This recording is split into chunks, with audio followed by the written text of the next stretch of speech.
Frenkie de Jong hadapi krisis identitas di Barcelona. Gelandang Barcelona Frenkie de Jong menghadapi tekanan besar setelah penampilan buruknya dalam pertandingan melawan Real Betis pada laga pekan ke-16 La Liga musim ini (7 Desember 2024). Pada pertandingan tersebut, pelatih Barcelona Hansi Flick memasukkan De Jong sekitar 1 jam pertandingan untuk memberikan dampak di lini tengah yang kurang kreatif. Namun, momen tak diharapkan terjadi tak lama setelah ia masuk. De Jong melakukan pelanggaran yang menghasilkan penalti bagi Real Betis yang kemudian dimanfaatkan untuk menyamakan kedudukan. Sepanjang sisa pertandingan, gelandang asal Belanda itu kesulitan memberikan kontribusi signifikan, membuat performanya menjadi sorotan tajam, terutama di kalangan penggemar Barcelona. Penampilan De Jong menuai kritik dari para penggemar dan analis. Setelah pulih dari cedera pergelangan kaki yang membuatnya absen hampir 5 bulan, pemain berusia 27 tahun itu masih kesulitan menemukan performa terbaiknya.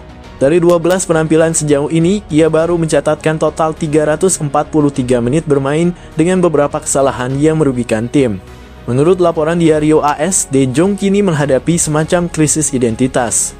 Meski mengenakan ban kapten, pengaruhnya dalam tim makin berkurang dan performanya mencerminkan perjuangan tersebut. Selesai pertandingan melawan Betis, laporan dari Diario Sport mengungkapkan bahwa De Jong sangat terpengaruh secara mental. Dia merasa bersalah atas penalti yang diberikannya dan meminta maaf kepada rekan-rekan setimnya setelah laga selesai, meski tidak ada satupun dari mereka yang menyalahkannya atas hasil imbang tersebut. Untuk saat ini, De Jong sedang berusaha keras mengembalikan kebugaran fisiknya. Dia mulai menambah sesi latihan individu di luar jadwal tim untuk mempercepat pemulihannya. Selain itu, pemain berusia 27 tahun ini juga fokus pada kesehatan mentalnya.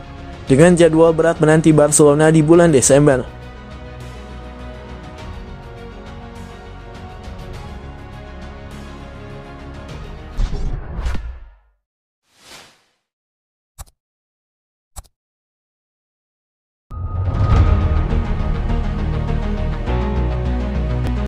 Maradona dari Georgia bisa jadi alternatif pelapis Raphinha. Barcelona tengah dalam performa meyakinkan di bawah asuhan Hansi Flick. Sepanjang musim 2024 hingga 2025, Barcelona telah memainkan 22 pertandingan di berbagai kompetisi. Hasilnya adalah Blaugrana telah mencatatkan 16 kemenangan, 2 hasil imbang, dan 4 kekalahan. Dengan torehan tersebut, Barcelona tengah memuncaki klasemen sementara Liga Spanyol musim ini.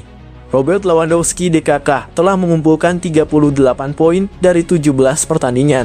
Adapun di Liga Champions, Barcelona berada di posisi ketiga yang akan memastikan lolos langsung ke babak 16 besar. El Barca telah memenangkan 4 dari 5 pertandingan di kompetisi Eropa musim ini. Akan tetapi Barcelona bukan tanpa masalah di bawah asuhan pelatih baru. Meski berhasil meraih kemenangan dengan memanfaatkan pemain muda, Barcelona tetap mengalami krisis khususnya di posisi winger kiri. Sampai saat ini Barcelona hanya memiliki satu pemain konsisten yang berposisi sebagai winger kiri, yaitu Raphinha. Sebenarnya ada Ansu Fati yang juga memiliki posisi sama seperti Raphinha. Namun performa yang kurang meyakinkan dan cedera yang terus membekap membuat Fati tidak diperhitungkan. Bahkan winger asal Spanyol itu kabarnya akan segera dilepas oleh Blaugrana pada akhir musim ini. Oleh karena itu, Barcelona berencana untuk mendatangkan pemain baru yang bisa berposisi sebagai winger kiri. Sebelumnya, Barcelona berencana untuk mendatangkan Nico Williams dari Athletic Club. Bahkan, El Barca melakukan segalanya untuk mendapatkan jasa sahabat Lamine Yamal itu. Akan tetapi Barcelona pada akhirnya gagal mendatangkan Nico ke Camp Nou pada musim panas 2024 lalu. Selain itu, ada juga nama Rafael Leao yang disebut-sebut akan segera merapat ke Catalunya dari AC Milan. Lagi-lagi, upaya mendatangkan Leao mentah begitu saja karena masalah keuangan yang dimiliki oleh Barcelona. Barcelona pun coba untuk mengalihkan pandangan ke pilihan yang lebih ekonomis dan opsi tersebut jatuh kepada Kvaratskhelia.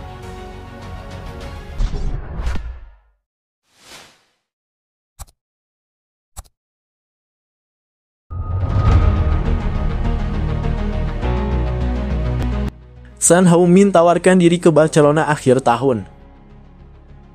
Son Heung-min dikabarkan telah menawarkan diri bergabung ke Barcelona, meskipun Manchester United berencana untuk mendatangkan penyerang Tottenham Hotspur itu pada tahun 2025.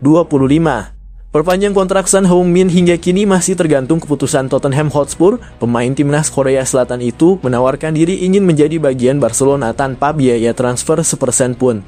Kontrak Son akan berakhir pada akhir musim ini sehingga membuka kemungkinan Barcelona merekrutnya tanpa biaya transfer.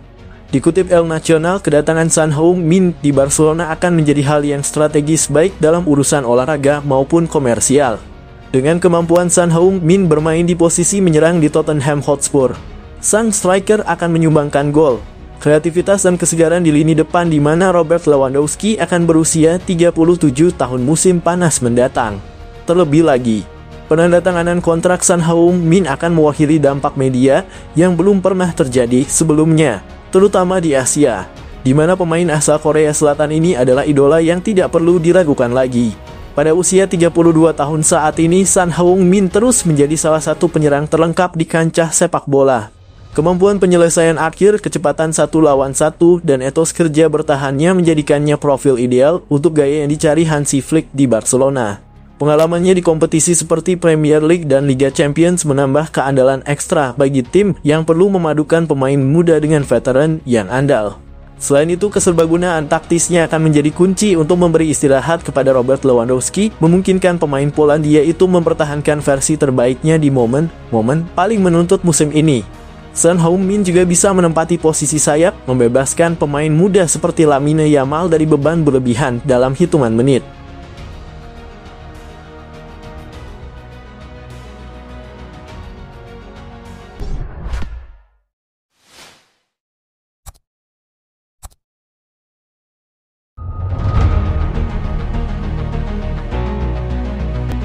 Barcelona semakin dekat untuk datangkan Jonathan Tah. Barcelona siap untuk melakukan segalanya dalam mengejar bek tengah Bayer Leverkusen Jonathan Tah setelah melakukan pertemuan dengan sang pemain dan agennya. Meskipun optimis bahwa mereka akan segera kembali berada dalam posisi keuangan yang kuat, Barcelona tetap ingin memanfaatkan potensi transfer gratis dalam diri Tah.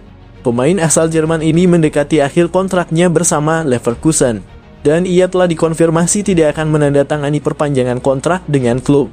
Tah sejatinya tertarik untuk bergabung dengan Bayern Munchen pada musim panas, namun Leverkusen menolak dan mengizinkannya pergi dengan status bebas transfer pada tahun 2025.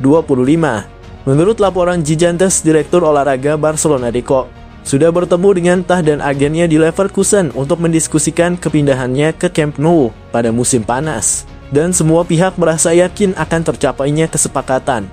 Dikatakan pihak Barca sudah dalam tahap all-in untuk Tah, yang diwakili oleh agen yang sama dengan manajer Hansi Flick. Meskipun Bayern diyakini akan tetap mempertahankan ketertarikan mereka pada sang pemain, Barca diperkirakan tidak akan melakukan perekrutan pemain baru di bulan Januari dan berencana untuk menggunakan dana yang mereka miliki untuk membereskan urusan mereka saat ini. Dani Olmo dan Paul Victor harus segera didaftarkan, sementara Pedri dan Gavi juga harus menandatangani kontrak baru dengan La Liga. Para petinggi klub berharap dapat membuat gebrakan pada bursa transfer musim panas dengan Tah sebagai salah satu dari sejumlah target yang sedang dipertimbangkan. Seperti diketahui, beberapa klub telah berusaha untuk memikat Tah, tetapi hasratnya untuk Barcelona tampaknya memberikan keunggulan bagi raksasa Catalan. Hal ini menjadi semakin jelas bahwa kepindahan Tah ke La Liga dan Barcelona semakin dekat.